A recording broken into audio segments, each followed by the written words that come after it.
এখন চলছে পবিত্র রমজান মাস। পুরো একটি মাস সময় যেমন সিয়াম সাধনা করার, তেমনি আমরা সম্মুখীন হই বিভিন্ন প্রশ্নেরও। কী কী খেলে ভালো থাকবো, কী কী খেলে ওজন কমবে কিন্তু সকল পুষ্টিগুণ নিশ্চিত হবে, সর্বোপরি ডায়াবেটিস রোগীরা কী কী খেলে এবং কী কী নিয়মাবলী মেনে চললে সহজে এ রোগটি নিয়ন্ত্রণ করতে পারবেন এবং রোজা রাখতে পারবেন, এ প্রশ্ন যেন সকলেরই মনে। প্রিয় দর্শক, বাংলাদেশ টেলিভিশন চট্টগ্রামের খাদ্য ও পুষ্টি বিষয়ক নিয়মিত আয়োজন পুষ্টি কথায় আপনাদের সকলকে সাদর আমন্ত্রণ জানাই আমি ডক্টর বুশরা। আজ আমাদের বিষয় রমজান মাসে খাদ্য ও পুষ্টি। আর এই বিষয়ে আলোচনার জন্য আজ আমাদের মাঝে উপস্থিত আছেন বিশিষ্ট ডায়াবেটিক রোগ বিশেষজ্ঞ doctor Ishtiaq Aziz Khan Arman, consultant diabetologist and endocrinologist. ধন্যবাদ স্যার, আপনাকে আমরা আমাদের মাঝে পেয়ে খুবই আনন্দিত। স্যার, আপনার কাছে আমার প্রথম প্রশ্ন, এই পবিত্র মাহে রমজান মাসে রোজা রাখলে আমরা কি কি সুফল পেতে পারি? পবিত্র রমজান মাস আসলে এমন একটা মাস, সেটা হচ্ছে আত্মশুদ্ধি এবং রোগ প্রতিরোধ এবং রোগ থেকে মুক্তি পাওয়ার একটা মাস। এখন যদি আমরা সঠিক উপায়ে যদি রোজা রাখতে পারি, রোজা রাখি, সঠিক খাদ্যাভ্যাস, এক্সারসাইজ থেকে শুরু করে পর্যাপ্ত ঘুম, সব কিছু যদি আমরা এজ এ ক্যালকুলেটেড লাইফস্টাইল যদি মেনটেন করতে পারি, তাহলে প্রথম সুবিধা আমরা পাবো হচ্ছে ফার্স্ট হচ্ছে আমাদের সুগার ব্যালেন্সটা, আমার হাইপার ইনসুলিনিমিয়া অর্থাৎ ইনসুলিন রেজিস্ট্যান্স থেকে আমরা প্রথমে মুক্তি পাবো।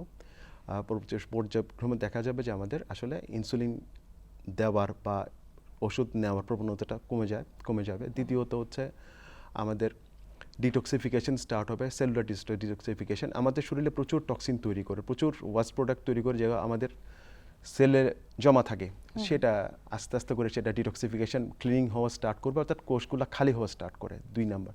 3 নাম্বার হচ্ছে রোজাতে যেটা হয়, যাদের লো গ্রেড ইনফ্লামেশনটা আস্তে আস্তে করে ডিজলভ হওয়া স্টার্ট করে এবং পেশেন্ট যদি প্রদাহ থাকে সেটা আস্তে আস্তে সুস্বাস্থ্যের দিকে এগিয়ে যায়।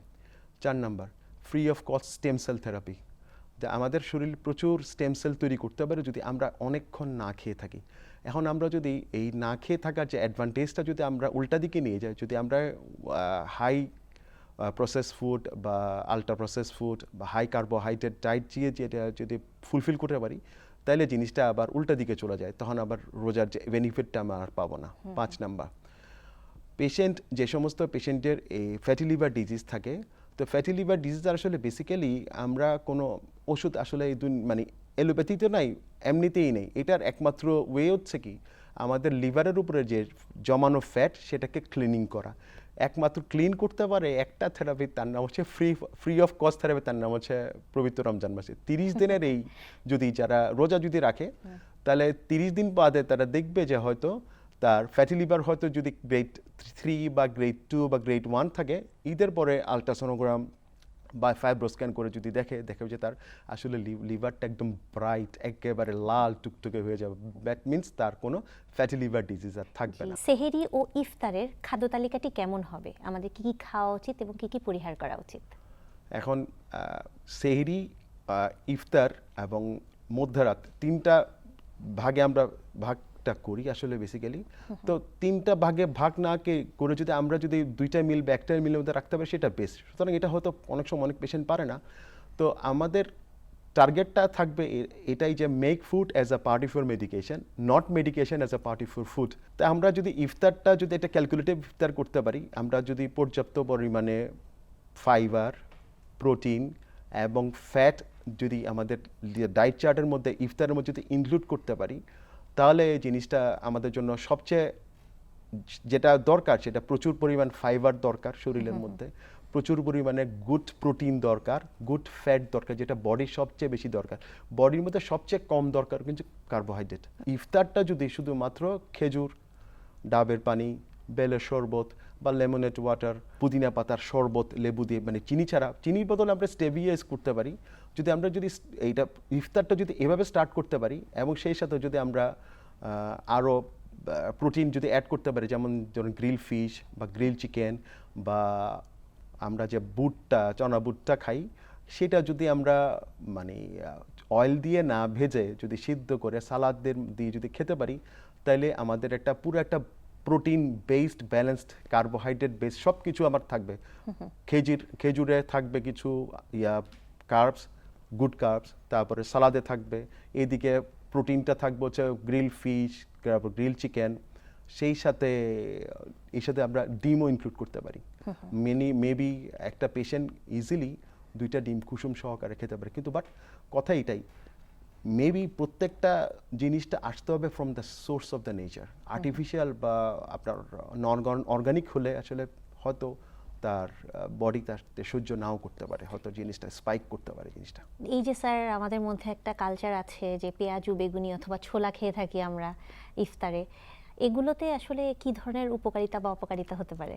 ছোলা খুব ভালো জিনিস, এটা আমাদের হার্টটা স্ট্রং করে, প্রচুর ফাইবার থাকে, good is a good protein, কিন্তু সেটাকে আমরা করাপ্ট করে ফেলি। কিভাবে করাপ্ট করি সেটা যদি আমরা ভেজে তেল ফেলি, দিয়ে হ্যাঁ, ভেজে জি, যদি জি। করি তাহলে সেটা আসলে আসলে সমীচীন হচ্ছে না। তেলও একটা ক্যালোরি থাকে, এটা হচ্ছে হিডেন সুগার। দ্বিতীয়ত হচ্ছে একটা পেঁয়াজু ভাজতে গেলে প্রায় 30 থেকে 40 ml সয়াবিন তেল লাগে, and it's truly inflammatory oil. আপনি সয়াবিন তেল খাবেন আর মনে মনে চিন্তা করবেন যে আপনি সুস্থ থাকবেন, it's not possible, because the soybean, যেগুলা সিড অয়েল, যেটা সয়াবিন অয়েল বা আপনার পাম অয়েল বা সানফ্লাওয়ার অয়েল, এগুলো হচ্ছে সিড অয়েল, এগুলা আসলে হেক্সেন একটা পদার্থ যেটা অক্টেনের চেয়ে উপরে, এটা পেট্রোলিয়াম পদার্থ, ওইটাকে দিয়ে জোর করে ওইটা থেকে তেল এক্সক্রিট করা হয়। প্লাস এই যে 30 to 40 ml আপনার পেঁয়াজু বা বেগুনি বা মরিচা, যেটা আমরা চিটাং আমরা খাই, ওটাতে প্রচুর হিডেন সুগার থাকে। হিডেন সুগার হচ্ছে abnormal fat, it's a very bad fat. এটা যখন পেটে যাবে, সে অ্যাবনর্মালি আপনার উল্টাভাবে গ্লুকোজ হেক্সোস মনোফসফেট শান্টের মাধ্যমে সে নিজে সুগার তৈরি করবে। আপনি মনে করতে পারেন যে আপনি তো কোনো জিলাপি খান নাই, ফিন্নি খান নাই, কিন্তু আপনার ডায়াবেটিস ইফতার করার পরে 17 হলো কেন? This is the cause, because the hidden sugar is the main issue. সেইরির মধ্যে আসলে বেসিক্যালি আমরা সেইরির মধ্যে আমরা আনতে পারি গুড প্রোটিন, এবং গুড প্রোটিন যদি আমরা ডিম দিয়ে সেইরি করি, ডিম সেই সাথে মাছ মাংস দিয়ে যদি পরিমিত আবার, এবং ভাতটা নেই হচ্ছে সাইড ডিশ হিসাবে। অর্থাৎ ধরেন আমরা বলি যে একটা ডিম খাবেন 4টা রুটি দিয়ে, ইটস নট ট্রু। আমাদের করতে হবে যে 4টা ডিমকে একটা রুটি দিয়ে খেতে হবে। জি স্যার। তাহলে হবে কি, এই প্রোটিন এবং ফ্যাট করবে কি একটা ব্যারিয়ার তৈরি করবে আপনার স্টোমাকে, এবং সে ওই রুটির বা ভাতের মধ্যে যে কার্বোহাইড্রেট, যে সুগার, সেটাকে আর আসতে দিবে না। তো দেখা যাচ্ছে আমি ভাতের টেস্টও পেলাম, মাছের টেস্টও পেলাম, ডিমের টেস্টও পেলাম, মাংসর টেস্ট পেলাম। এর মধ্যে আমরা দিতে পারি সালাডটা দিতে পারি, তরকারি যেটা মানে ভেজিটেবল যেটা করি, এটা আসলে হেলদি নয়।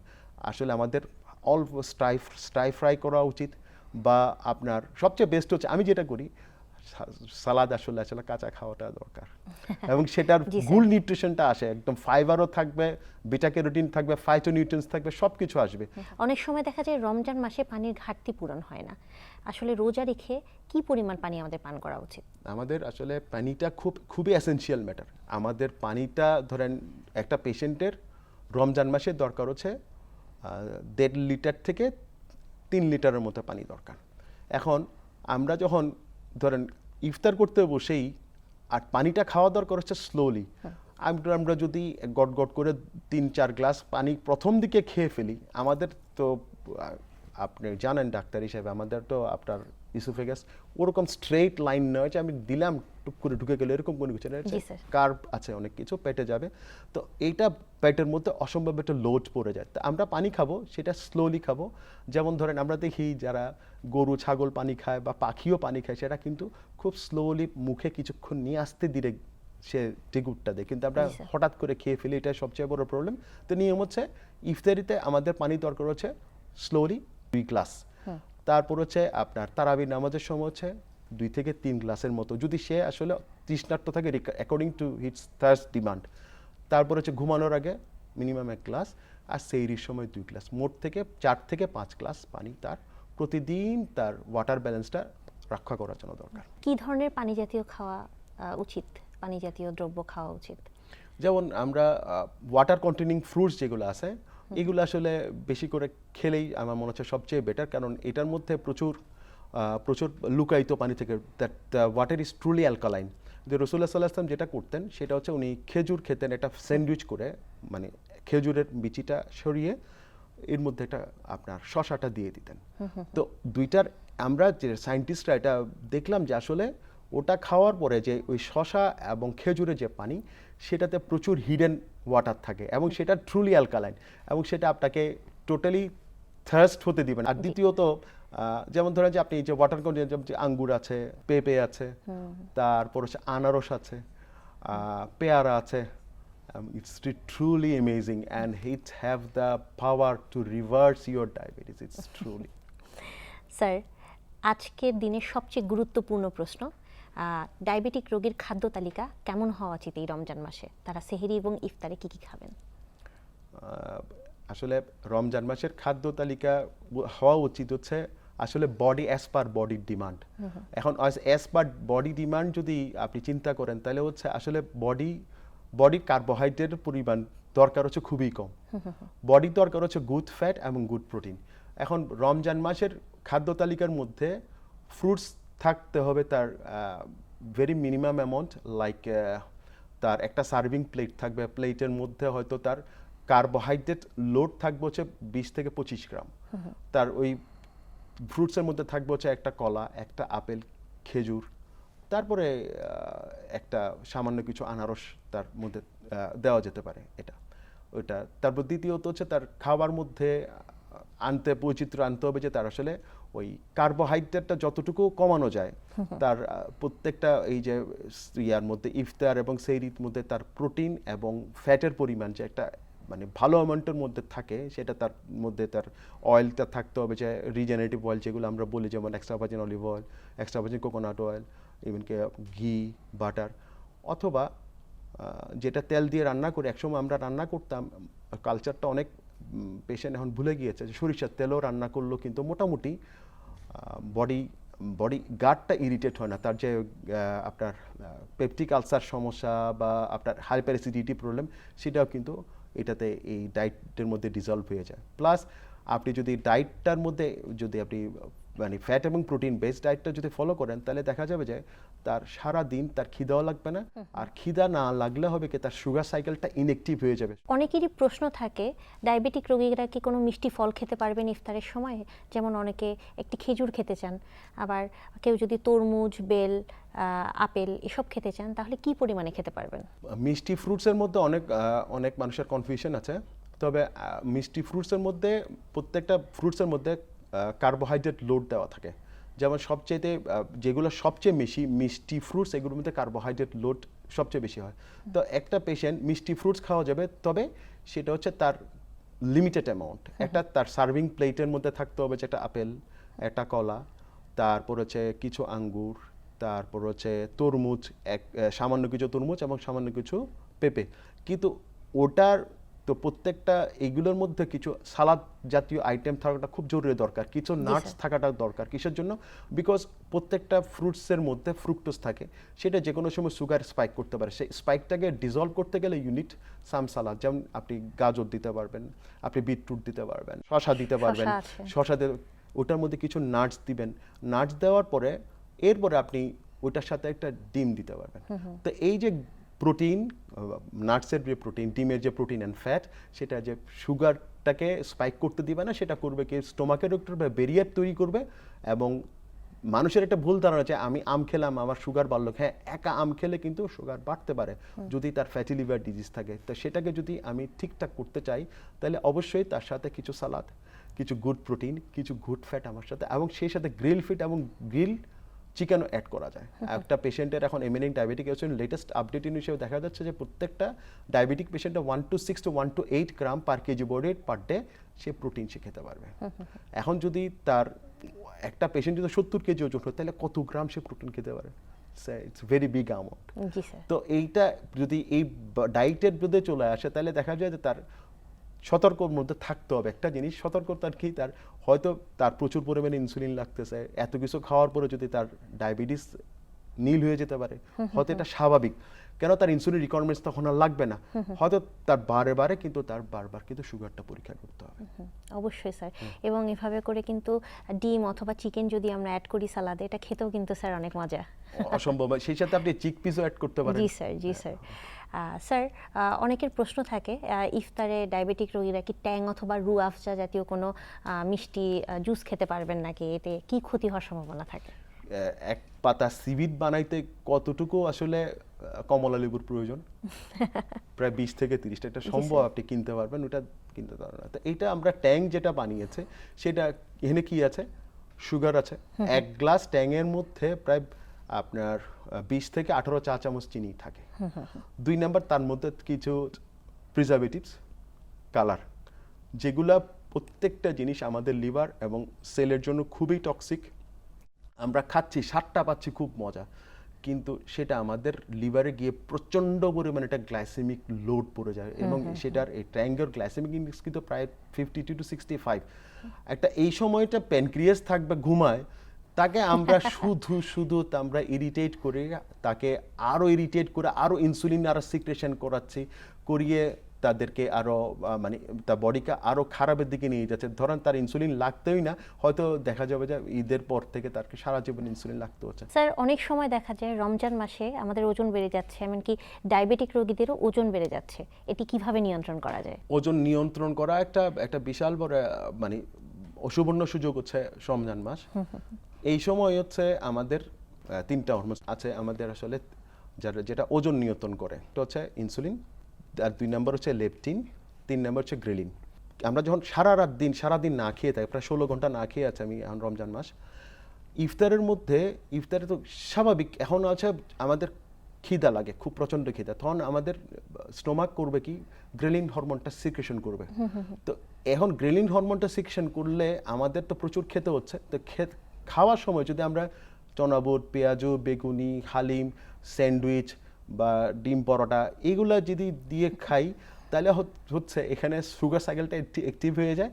তখন আপনি খাচ্ছেন, কিন্তু আপনার এই জায়গায় ব্রেন কি করছে, তার লেপটিন রেজিস্ট্যান্স তৈরি করে বসে আছে।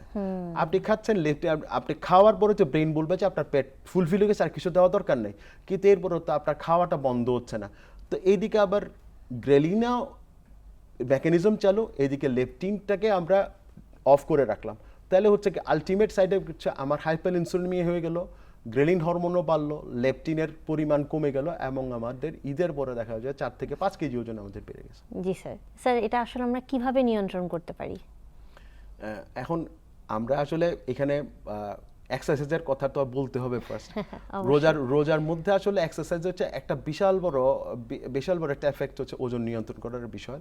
যারা আসলে প্রি ডায়াবেটিক, যারা পিসিওএস এর পেশেন্ট থাকে, যারা ইনসুলিন রেস্ট হাইপার ইনসুলিনের পেশেন্ট থাকে, তাদের অবশ্যই এক্সারসাইজ করতে হবে ইফতারের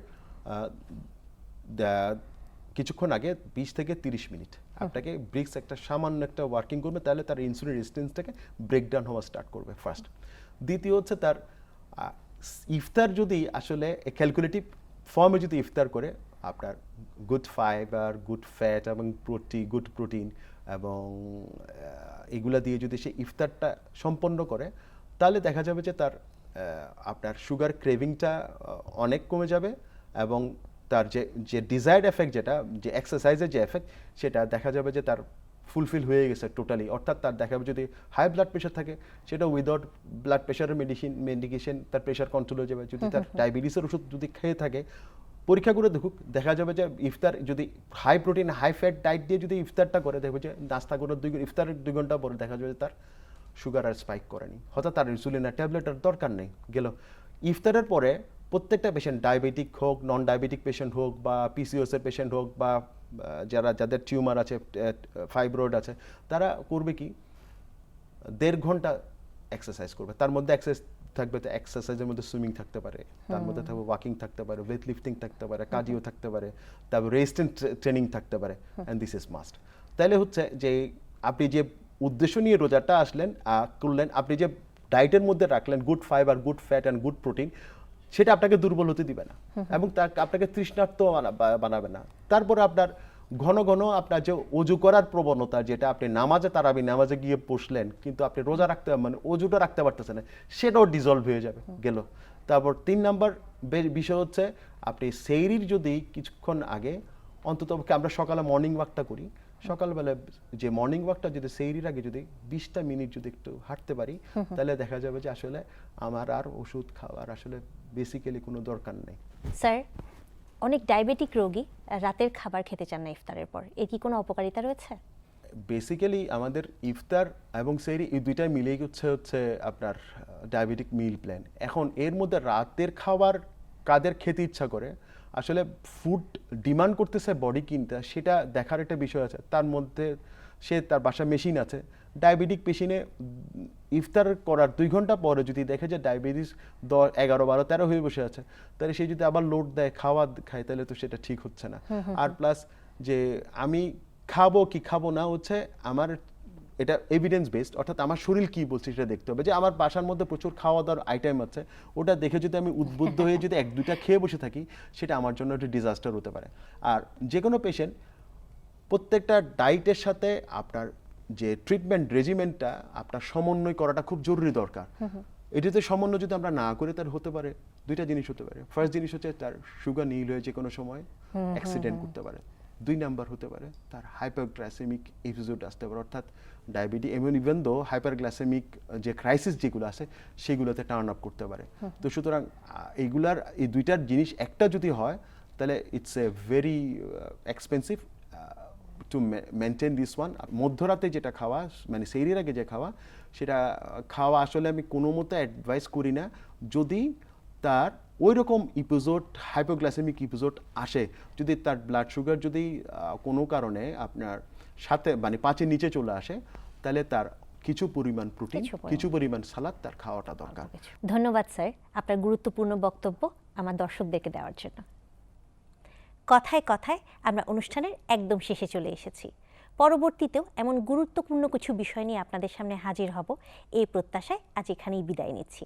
সবাই ভালো থাকুন, চোখ রাখুন বাংলাদেশ টেলিভিশন চট্টগ্রামের পর্দায়।